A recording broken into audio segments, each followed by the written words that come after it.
Hello, everyone. Welcome to our webinar.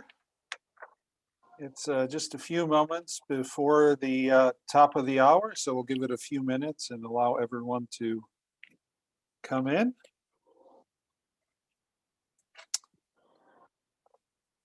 I hope everyone's having a great day so far.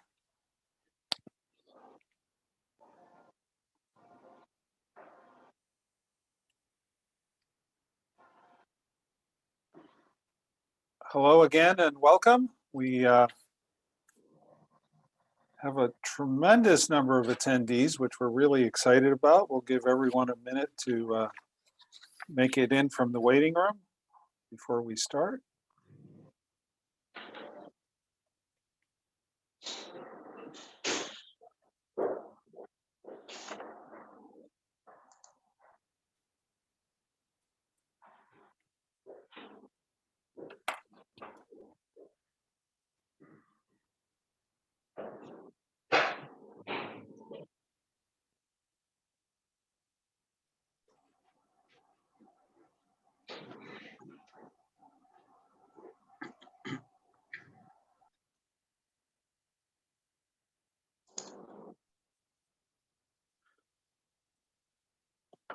Hello, everyone. Welcome to our San Mateo County, Silicon Valley Convention and Visitors Bureau webinar. We'll give it one more minute, let everyone make their way through the waiting room.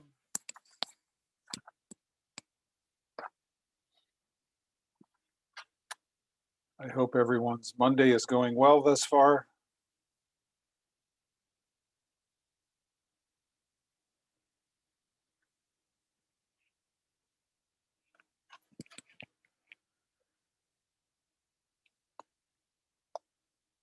I see a number of folks have found the chat, and we encourage you to engage. That seems to be the way of engagement in webinars, and exciting thing here is we're here to talk about getting back to in-person meetings and how to do it safely. So then we'll be able to chat face to face.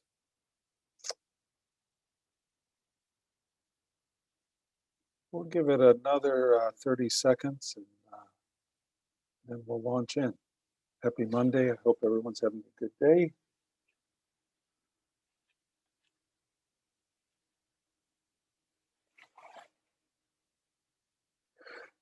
And with that, we'll begin formally. Hello, everyone. I'm John Hutar, President and CEO of our San Mateo County, Silicon Valley Convention and Visitors Bureau. Welcome to our virtual partner event. This year has been a whirlwind, and we have really appreciated those of you who have continued to support our organization. We know that COVID crisis has been really frustrating, scary, confusing, many more adjectives you could probably assimilate here. And as a business owner trying to navigate the COVID restrictions, it has not been easy. We know everyone is fatigued and we are excited. We are 5 days into the private venues and event order being issued on April 15th. That's what we're going to talk about today, how to execute according to that guidance in a safe manner. And gosh, we're about 55 days away where we can hopefully finally say goodbye to this colored tier system in California. Today, we will shed some light on how to best execute the new guidance for meeting and events. We're not here to give legal advice. This is a forum on sharing best practices. We're not here to parse the words of the guidance that was given. We're going to give our best to interpret and give you ideas to think about and how to proceed in a safe manner. We did something very unique here today. Not only do we have attendees who are members of our Bureau, but we also opened this topic up to our meeting professionals database.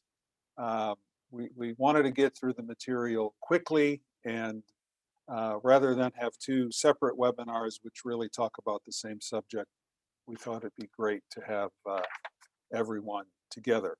A few housekeeping notes. We will record the session and we'll make it available to those who were unable to join. Please use the chat to everyone to ask your questions.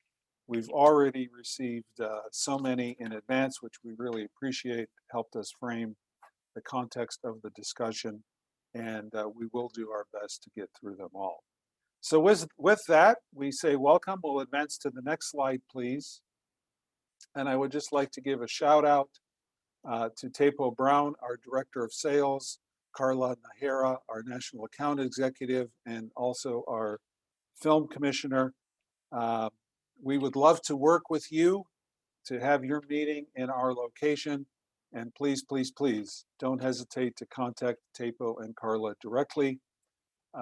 They're here to serve, and we look forward to welcoming all of you here in the near future in person. On to the next slide. We dusted this off, and this was from our advocacy deck that our board started the conversation in September of 2020, talking to local elected officials, state officials, anyone who would listen on the importance of reopening meetings. And after 6 months of our dog and pony show on Zoom, running around to anyone that would listen, meetings have reopened. And all of you know the statistics, the economic value to the state, $4.1 billion a month. And the point that we, along with many of our industry colleagues, tried to make is that there is a lead time that can be profound. So we're excited that the guidance was issued. Now comes the discussion, how do we execute safely? And next slide, please. We received this guidance on the 15th of April from Cal OSHA. It speaks to many things directly. It speaks to some things implicitly and other things vaguely. And that probably covers all three ways you can address something. The spirit of the rule is have an event, make sure that your attendees are either vaccinated or tested. The governance, no one really cares who is administering.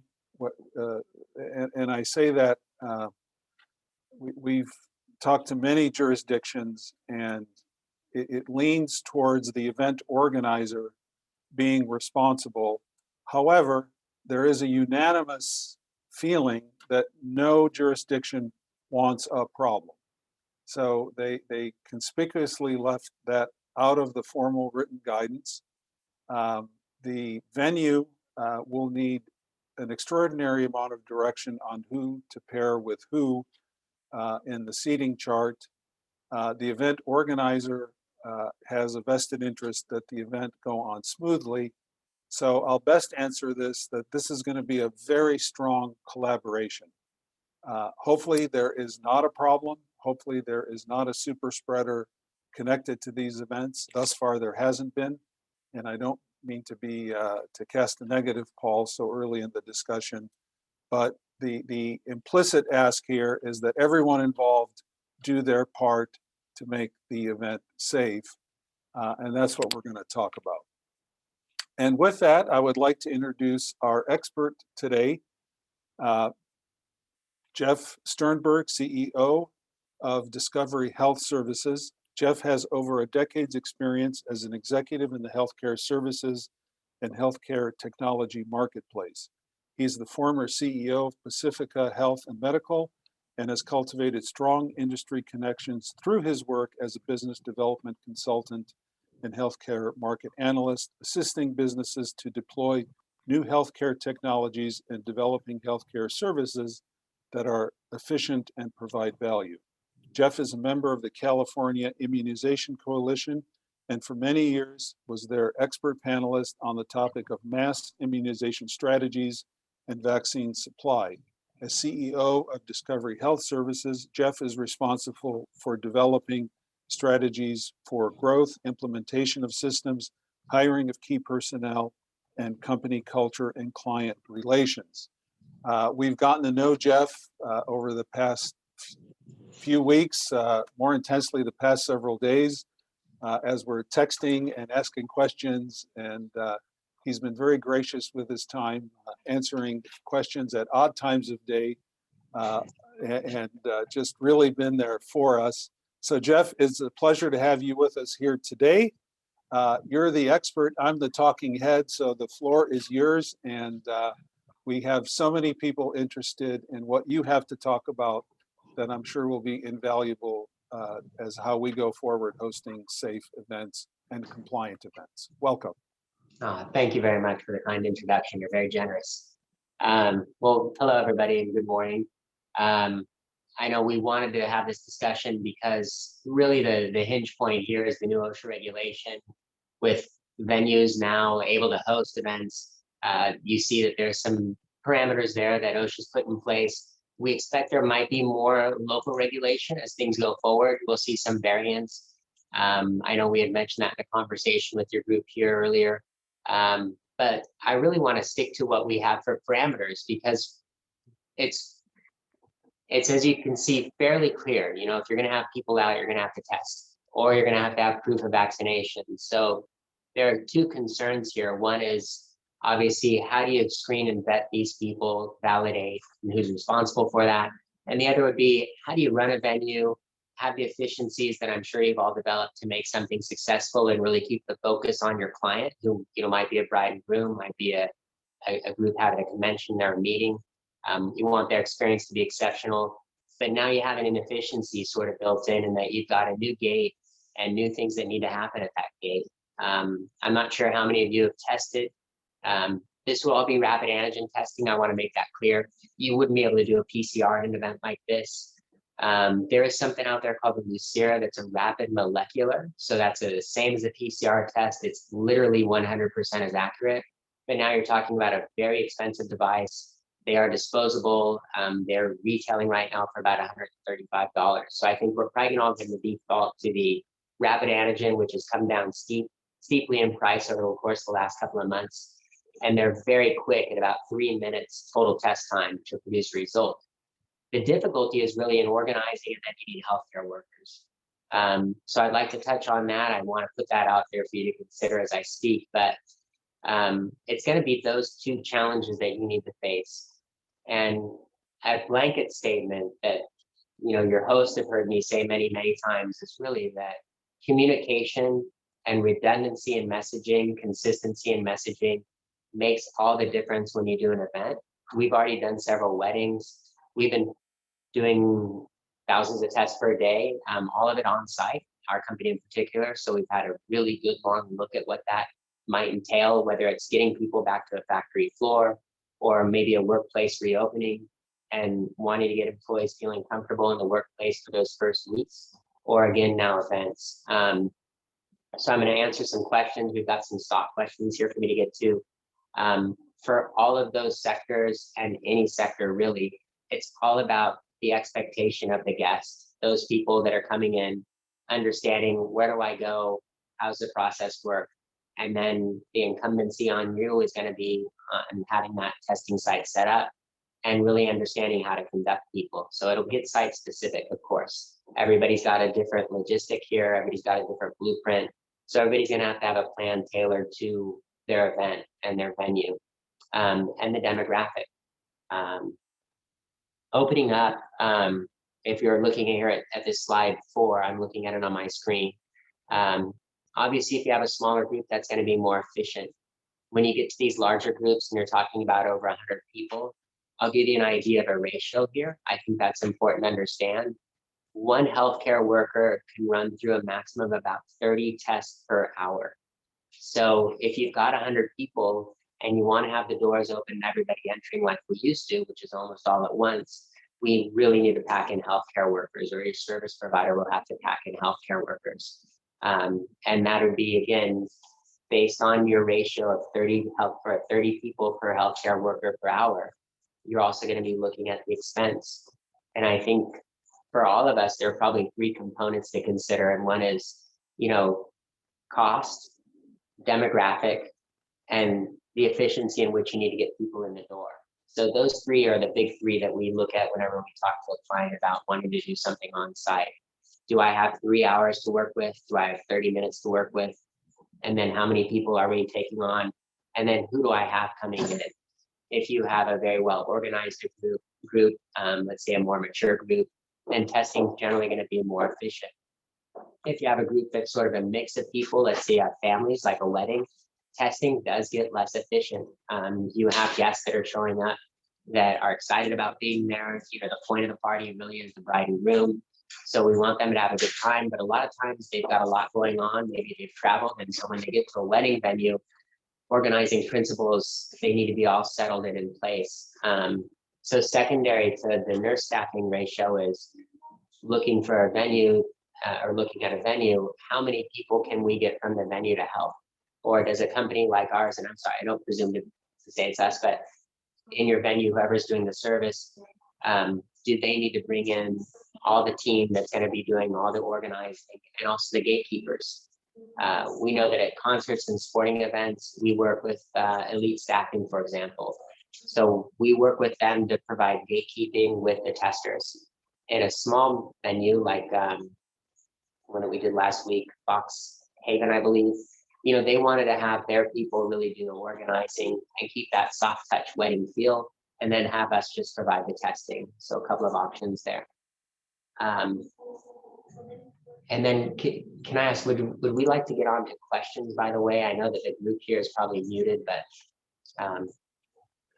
So Jeff, let's do a little role play. So if I was having a small event, a wedding in the 150, 200 person category, what might the relationship look like?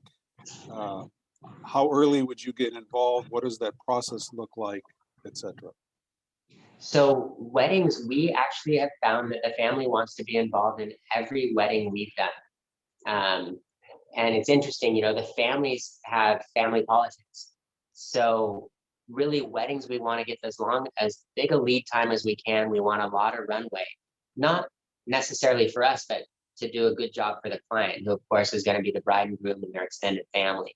So they've usually have a lot of questions and a lot of opinions. And we find ourselves working with the venue, the bride's family, and the groom's family, sometimes even in conference calls. And we just get through all their questions and concerns. That's step one. Step two is, again, event logistics and really literally the blueprint of the layout.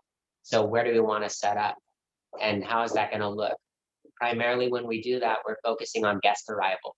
But the hiccup with weddings is always staff arrives first. So that might be your caterers and other people, your florist, all the other people that are involved in a wedding. We've got to get them tested. Then we have to do the bride and groom and their closest people, who usually arrive second to that group.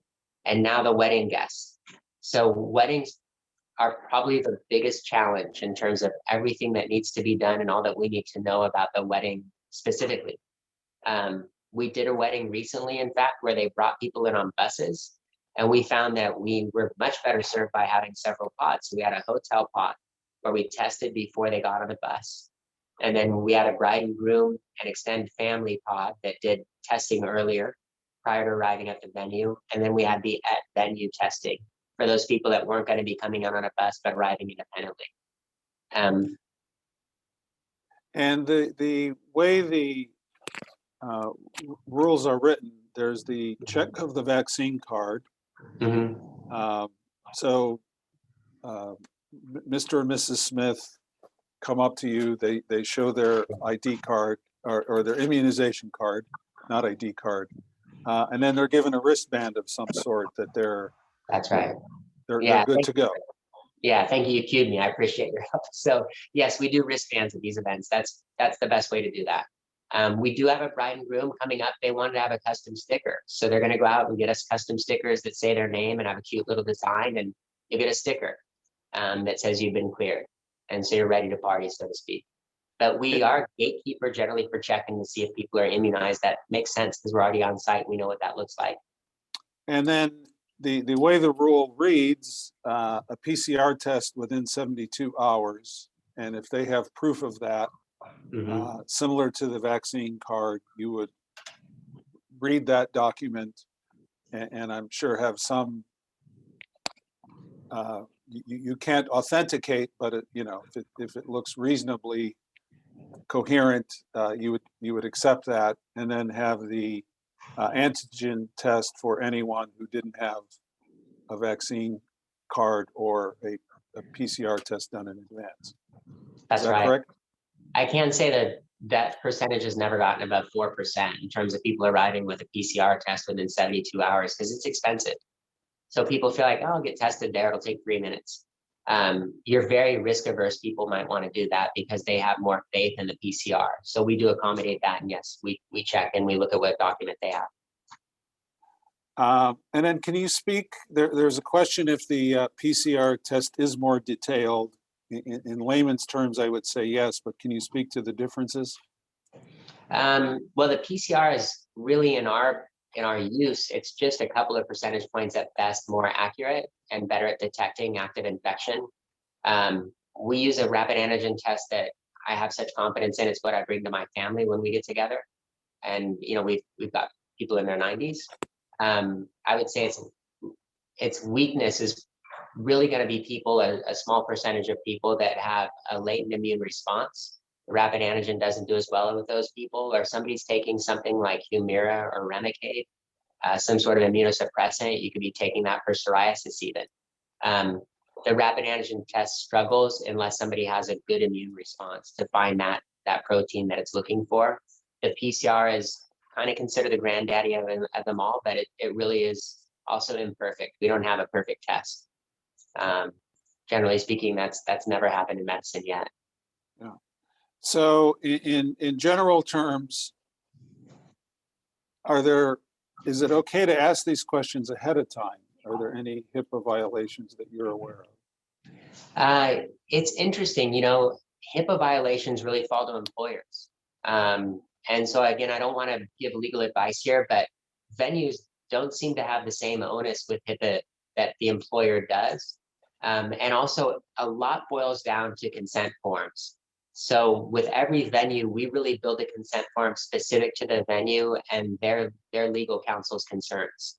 And once we have that in order, generally speaking, the venue and our group are going to feel confident that we're not going to violate anybody's rights and that they've consented and been well informed as to what it is that we're doing with the information and why we're collecting it. So I've not yet seen an issue with that. Very good. And then based on the number of antigen tests you've given, unfortunately, I'm sure there have been some that have come up positive. How is that then handled? That goes back to that messaging ahead of time and logistical planning. So we want to have sort of an escape hatch for people that have tested positive, and we want that to happen in a way that maintains their dignity. So we don't want to see sort of a shameful walking away. And we really map that out in a manner that when somebody tests positive and they're informed by the healthcare worker, there's no difference, optically, generally speaking, among guests as to what's happening. That person isn't getting a wristband, but generally speaking, the way we've got this set up, we've built in a way for that person to be informed and exit the venue without being exposed to other people at that point forward. I'd have to, and maybe people are disappointed by it, there is risk in testing a group. It's the same when we do an employer site, that somebody in that line and somebody in that group is going to test positive. A pretty high percentage chance when you've got over 100 people, just statistically speaking. So we have to take that into consideration, but we also do rely on people to understand that is a potential. If you're going out and you're going to a wedding, we feel like that goes, and I know I'm beating a dead horse here, but that's where the message being crafted needs to be so well spoken and stated so clearly, and have in it all those things addressed. So you're going to address what happens if somebody tests positive right there in your email or however you communicate with the guest at any venue and for any event. And have you had situations where someone has refused to share their vaccine status or refused to cooperate? Any outliers? Not at an event. At employer groups, yes, we do test. I think I mentioned this to you throughout the country. So you get to the South, and yeah, we've had people fly rebel flags. So, we've seen it all. And there is a wonderful way to deal with that, and that's that you meet those people where they're at, and you tell them you respect their opinion, but the only way to get in is to test, and that's how we keep the motor going here. And so you ask for their cooperation while extending respect and understanding of their personalities and their opinions. So we don't argue with people. We don't say this is right and this is wrong. It's just this is the rule today. There was a question about the link to the guidance for California, and yes, we will put that in the follow-up communications. And can you speak to a recipe for a great result in the advanced communication, the advanced testing, and what makes for a harrowing experience for everyone at Discovery Health Services and then de facto the client? Right. Specific to our company, and I think companies that have been doing on-site events for a long time, it really is a matter of understanding who your demographic is. So if you're testing in the South, and I know we're not here, then you speak that language. And if you're testing to a high net worth group, and you speak their language and you understand maybe where they sit politically on this, and you craft to that personality. And it's the same with the family. That's why we don't mind having the deliberation with the family. We really want to make sure that we're talking to this group and that we're addressing their concerns. And so with wedding planners, they're a wonderful asset to us because they usually know bride and groom and family very well, and they can give us insight. And then again, in collaboration with maybe the family and the wedding planner at the venue, we craft messaging that fits our audience. But it has to hit all the high water marks in terms of giving people a visual sense of what they're going to encounter. If we can't craft a message that gives people and almost compels them to imagine what's it going to look like, then we've probably not done a good job. And Jeff, there's a question on cost. So for that scenario that I explained, where you're checking vaccine cards, verifying the 72-hour test, and administering antigen as needed, ballpark, what is a per person for folks that are assembling budgets? The range is $20 to $85 a test. And I know it's a huge range. $85 is 25 people or less, so a very small group. Our biggest cost component is the healthcare worker, and that's why you see that big range in pricing. So where we can do more testing, when you get over 100 people, you already drop down to $35 a test, and that includes healthcare worker hours. And the healthcare worker hours are given based on the quantity of tests. Where we sometimes see spillover is we do have groups or there are venues where they really do want to have a 4-hour window. And a 4-hour window for, let's say, 50 people is going to incur healthcare worker charges, and they're $150 an hour. But testing cost continues to come down. I don't think we'll see below $20 because that's the threshold at which the hourly cost of a healthcare worker, it has to be buoyed right around that $20 range. But what's wonderful is that even healthcare worker costs have a potential to come down looking forward as things normalize. Right now, we're still paying premiums, and we're literally over 100% of what we paid last year. But we are seeing some market changes, and so we're forecasting by the time we get to summer, maybe it's a couple dollars less. And thank you, Nova, for putting the guidance in the chat. If anyone would like to reference it, it is there for you to click on. And then the person, the medical professional that is checking the vaccine card, the PCR test paperwork, is that in addition, or is that part of it? Yeah, we've learned with weddings in particular, this is a big deal. We actually charge a very different amount for corporations for different reasons. So we do build it into the price. Again, the only time you'd see a variance is if somebody wanted a different ratio of healthcare workers. So that's fairly inordinate, but let's say we're doing an executive meeting. We have seen this where we have executives that are flying in and they want to have sort of an all-day affair, and they want us to go to a hotel for one and concierge another. And so that's a different fee for that sort of thing. And for an event, you then have some staff there for the duration in case an attendee comes late, or how does that work? We do not. So we really want this to be a funnel.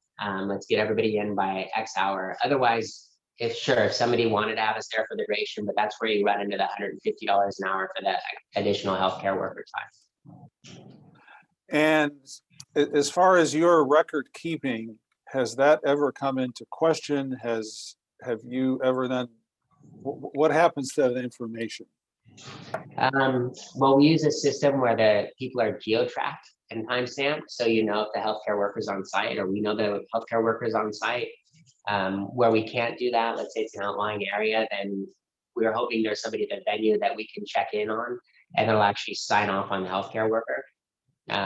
We haven't run into issues with that, in terms of how many people are tested. Generally speaking, we've built into our contract and built into the consents that information would be shared with a named party. And so the consent will actually say, this healthcare information will be reported to state, county, whatever. And then they'll say, and, let's say it's a business, HR at such and such a place. If it's a venue, they'll have chosen somebody that'll get that information, and just that person will have that to do an audit. So then if there's an issue, which hopefully is not the case, but should that occur, then that information is available. Yeah. There were a number of questions in the advanced questions about music, DJ, dancing, and as we chatted in our rehearsal, such information is conspicuously absent.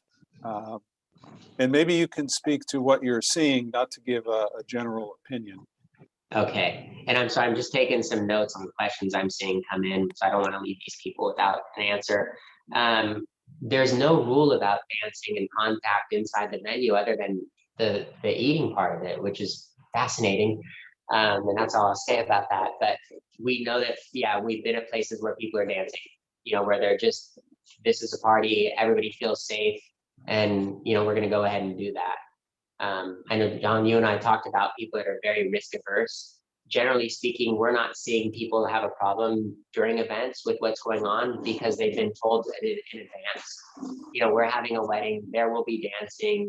These are some of the deliberations with the family, and we're asking them to inform all of the guests, hey, this is our intention. We're really coaching them on how to inform the guests without including too many opinions, because you can get too much feedback is just too much feedback. But there's no rule there. One of your people asked who signs the contract. We've done both. We've had families contract us. The wedding we did this weekend, the family contracted us. New York, we have the venue just pays us, and the venue essentially assigns us to the family because the venue wants to have control.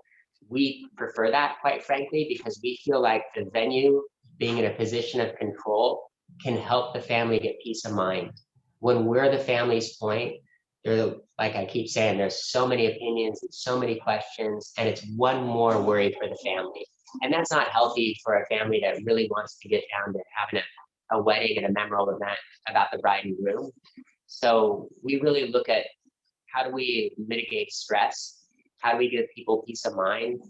When the venue says, this is who I use, we have confidence in this group, they're professional, here's the cost. Boy, it sure does calm the family down, and it gives them one less thing to worry about. As everybody on the call knows, they've got plenty to think about, and now we have this wrench in the plan. So one way to, again, tamp that down, give the venue some control, give the venue also confidence, which I think is very important because the venue does have a lot of liability. We give the venue a COI, then they're insured. And now we go out and we do our job, and the family has a little bit less worry. And along those lines, is there such a thing as a waiver or some limited liability that comes into play here?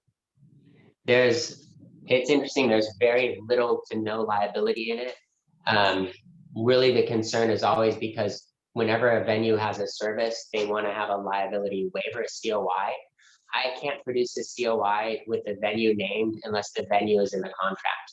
And that's where contracting with the family creates the difficulty. But once we have them as named insured, now they're covered on our liability policy, which is perfectly appropriate for what we're doing. Somebody has two pays. Bride and groom generally are paying just like they pay for, you know, any service there, a well or whatever it might be. A theater, I know somebody from a theater asked who pays. That's really up to the venue. And that goes back to knowing the demographic. You know, do you build that in ticket price? Well, we have somebody that's doing that right now. US Rowing is building it into the fee. So rather than having people pay at the gate or, hey, it's $35, it's just the fee for this year's national championship in Sarasota is now $135 instead of $100. And I think that's a great way to address it. And then, you know, we always, of course, want you to add to that language when you're, you know, showing people what they're getting for their money. Hey, testing's included. One of the pre-questions was, is it really necessary to require a test or vaccine check? Can we have everyone sign a release? No, unfortunately, and that's not up to us. That's, you know, this is happening. This is a California regulation now. So no, you would be squarely in violation of this, unfortunately. And at the end of the day, everyone wants individuals to come and have the experience and not perpetuate the virus.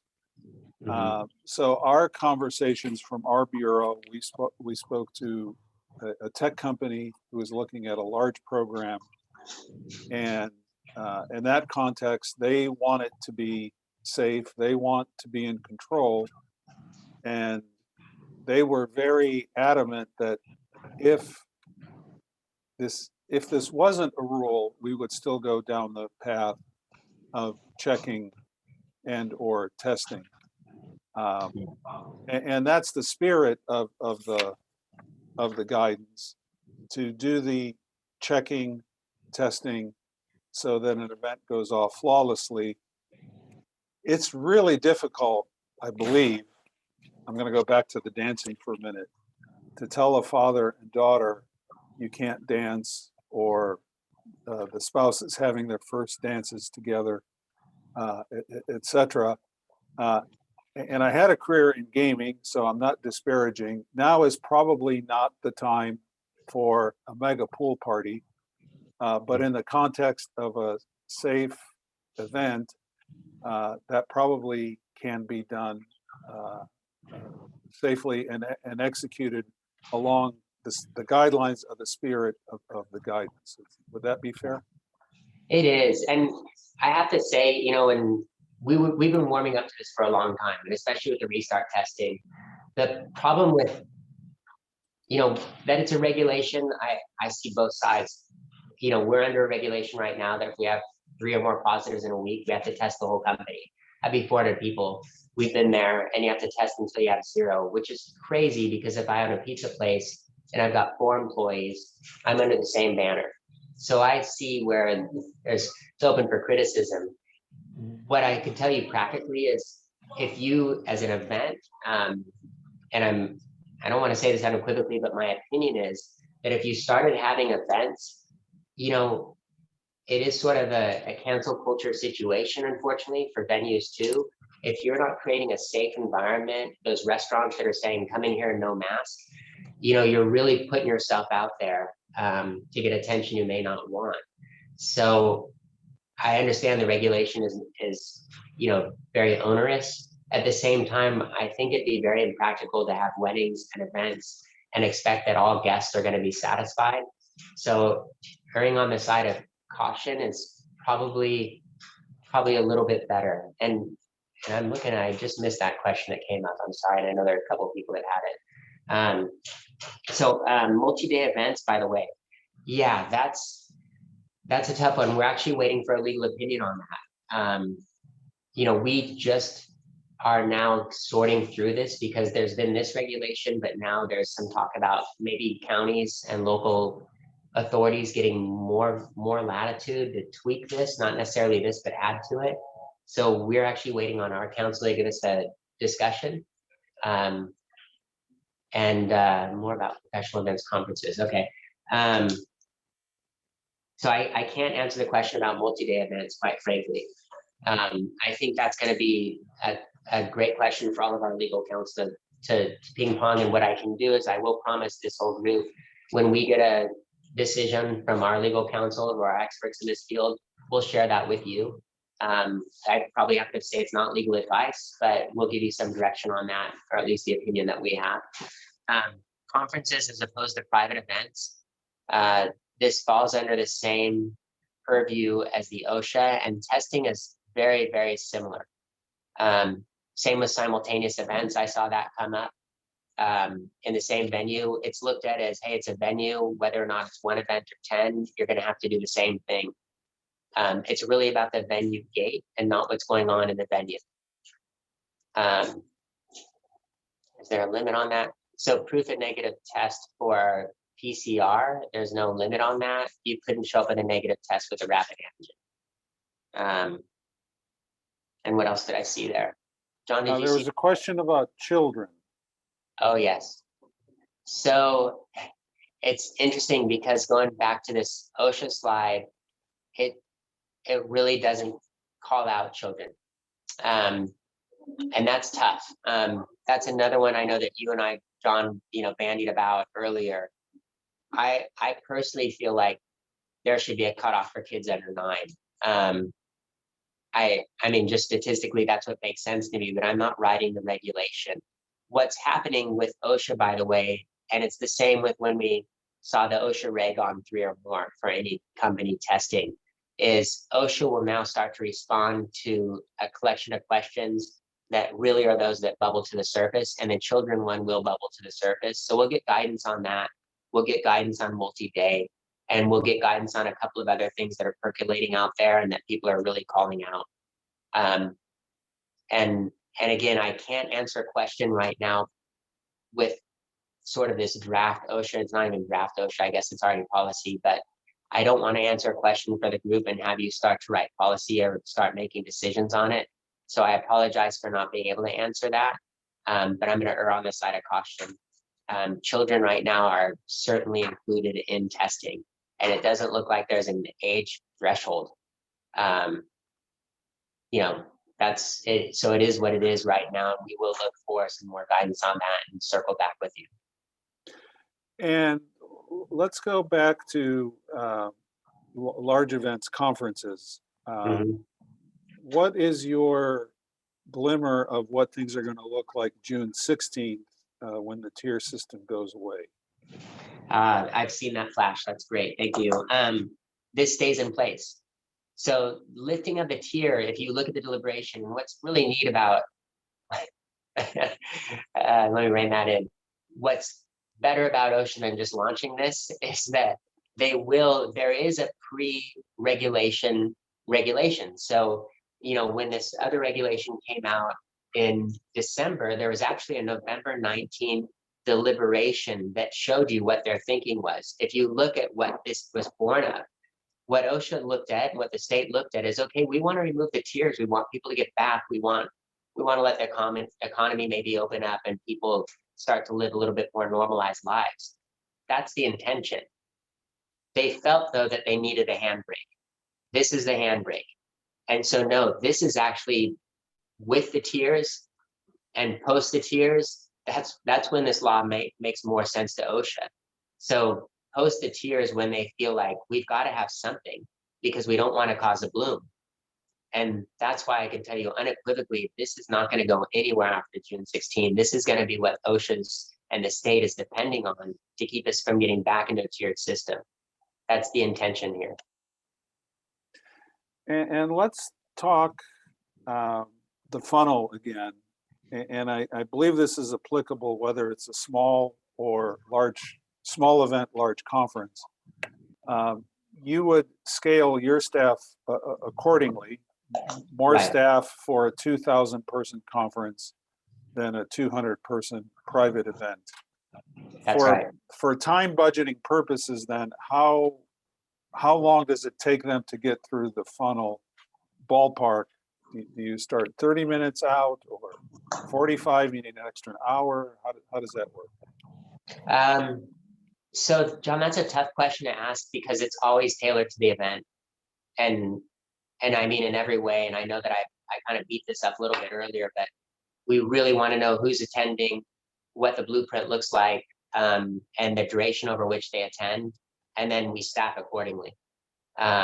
There's almost no other way to do it and do it successfully.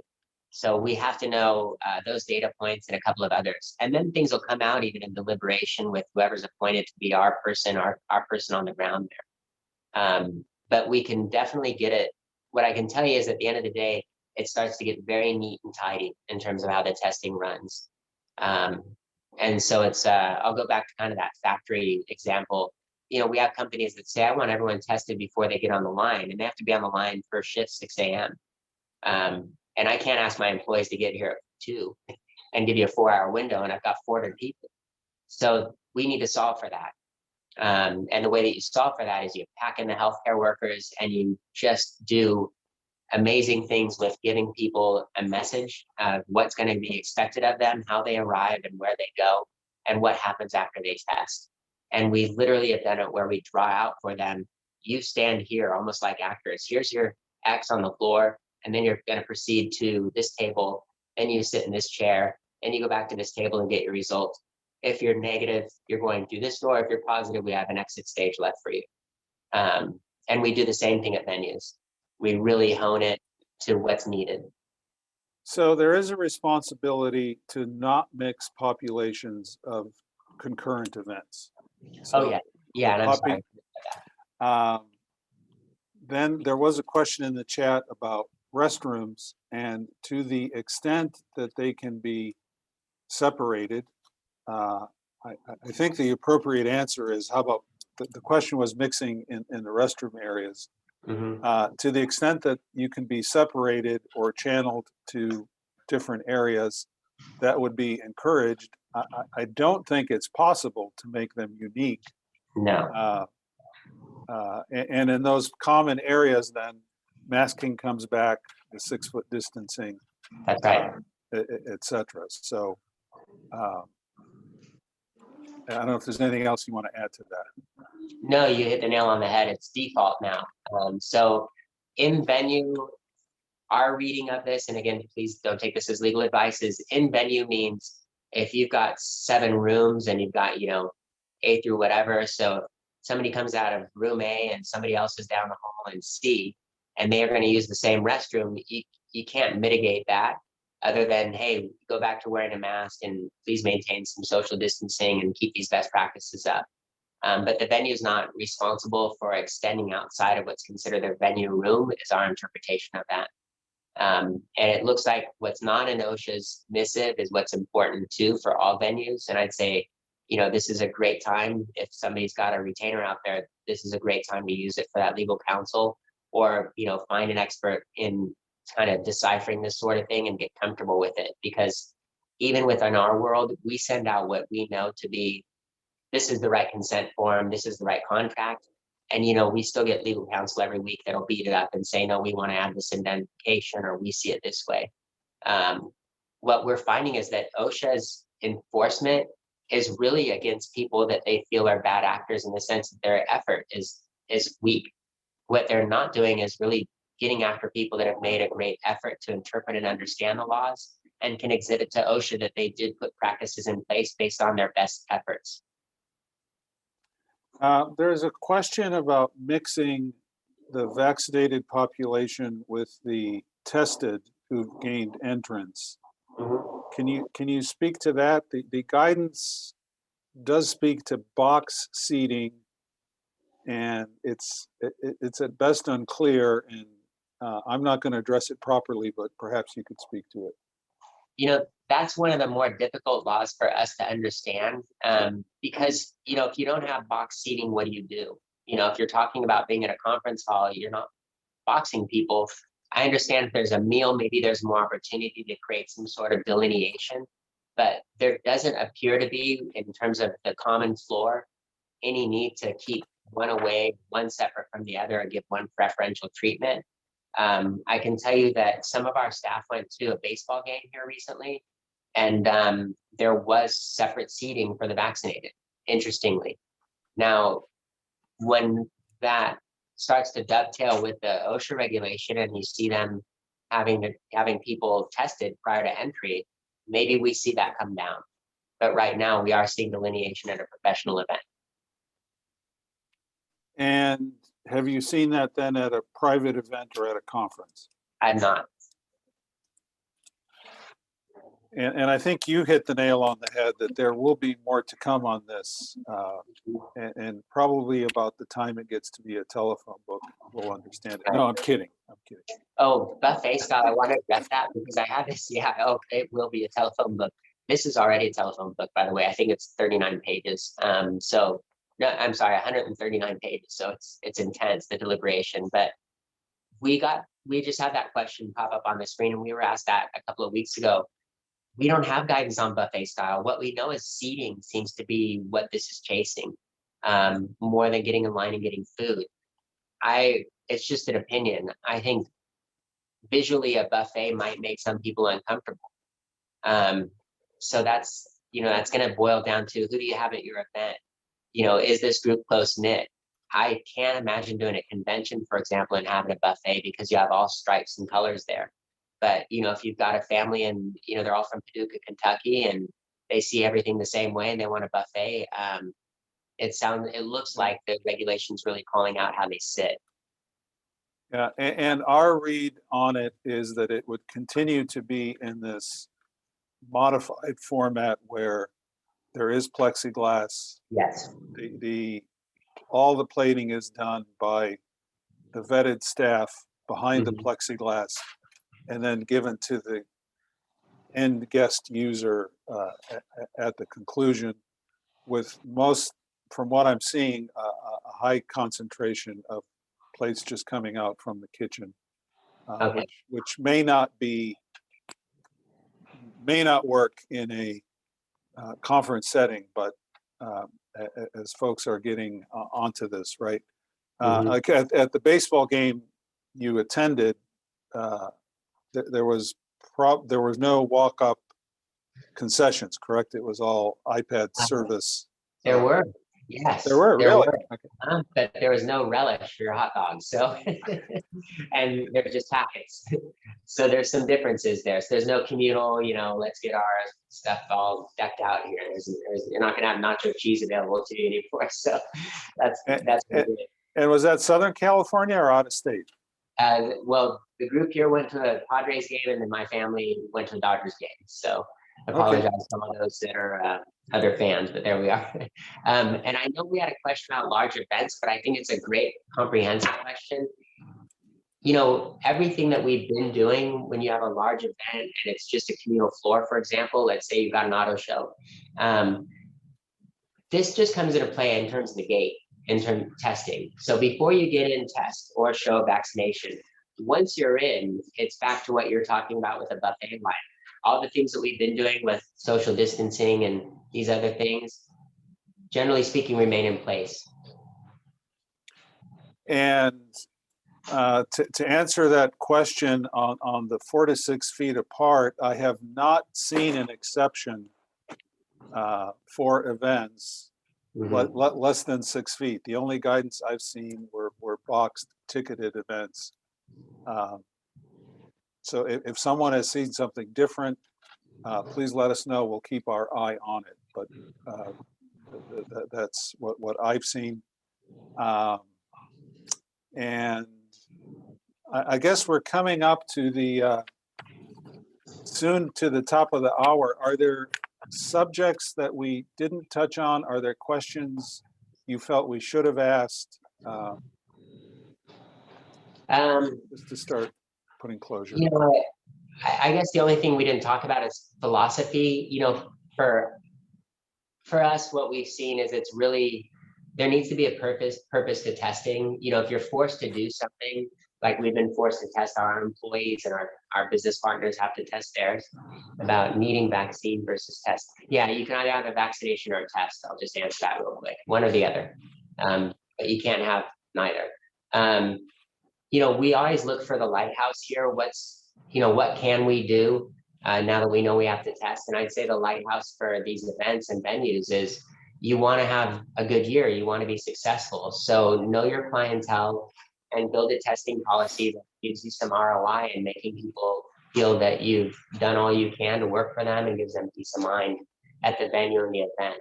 You want people to feel relaxed, and you want the event to be what they remember, and not that it was a COVID year event.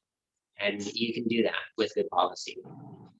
And Anson or Nova, perhaps, I think we've addressed it here, but we'll get your contact info out.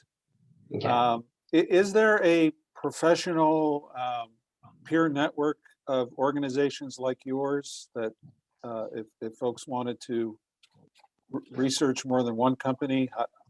Sure. It's a difficult resource to find. It's really tough to find right now. And the issue that we've been encountering all year is that there are very few companies that have done on-site wellness for a number of years. It's an industry that's been around. It's a very mature industry, and we've always done this for corporations. Generally, it'd be wellness or on-site flu and other vaccinations. I would just caution you when you shop to ask some questions, and I can send some questions out, but you don't want a company that opened up in 2020. You want somebody that's been around for a long time, because it's all about organizing principles. It's not about selling tests or testing. It's really, the brass tacks are not that. They're about understanding how to set this up and make it successful, and make it so that, again, the client, which is probably your attendee, feels that you did exceptionally well for them and made this very easy. So it's really about calling these companies and finding out what their experience is. I think a Google search will probably yield a bunch of results. 99% will be from companies that have been founded in the last year. I would just stay away from those companies and ask them, those that you do call, what their experience and background is, and get letters of reference, real ones, from significant companies they've worked for. And also, you want to look at what insurance they have. And very important is, are the healthcare workers their employees? If they're not employing these people, I would say, keep calling and find somebody that employs the people, because you want a company that has dominion over these people and trains them, and can stand behind them, and show you evidence that they're the right people. But I can send you something also, like a list of questions we would ask if we were vetting a company. Oh, that would be helpful. And anecdotally, I'll tell everyone that we found a number of companies who will sell you the test, the antigen test. It was a little bit like a year ago, we were all trying to find masks, right?